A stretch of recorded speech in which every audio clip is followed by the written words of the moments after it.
We are carrying deep wounds. It's the Sunday service at one of the oldest evangelical churches in Kenya.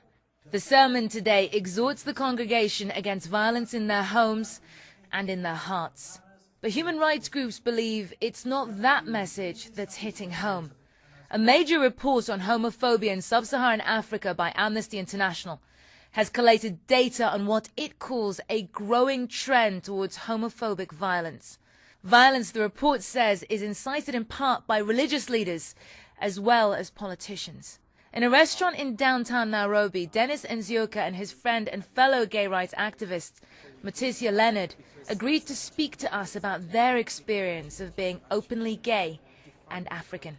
We, as an activist, we've realized that most of the homophobia is being fueled by evangelical leaders, by politicians. And the problem is that they do not understand that when you're there preaching to people against homosexuality or you're feeling homophobia, you don't know what your followers will do to me.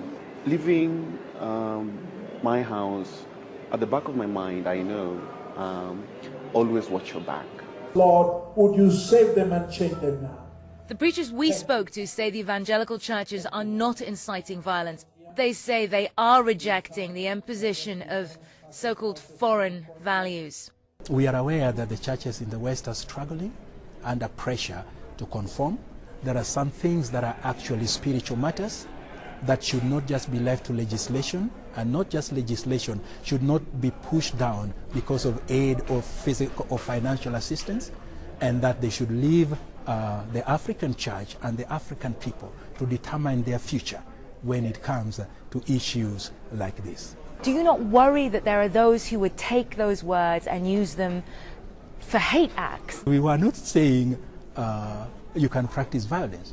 We were saying outrightly the tone of the sermon was, this is wrong.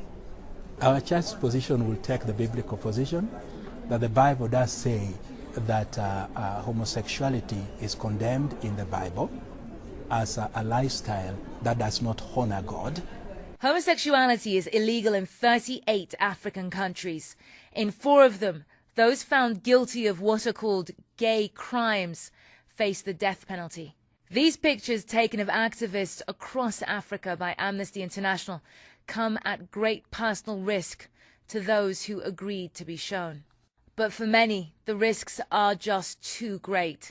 These activists in Cameroon faced away from the lens. For them, even the suspicion of homosexuality brings with it an invasive physical exam and the threat of jail, according to the report. If such discrimination continues, activists believe it's not just the homosexual community that will suffer. If Africa does not consider the contribution that men who have sex with men make to maintaining the epidemic at its current rate, and they don't have direct programs that target them, then we're actually never going to get rid of the epidemic. Ultimately, though, many gay rights activists believe in spite of the challenges, there is some good news. An increased visibility no matter the consequences. I feel beautiful. I think it's important that I came out, and I feel like I'm 6 years old because I spent 20 years of my life hating myself. And that, they say, is their strongest weapon. Na'am al-Baghir, CNN, Nairobi.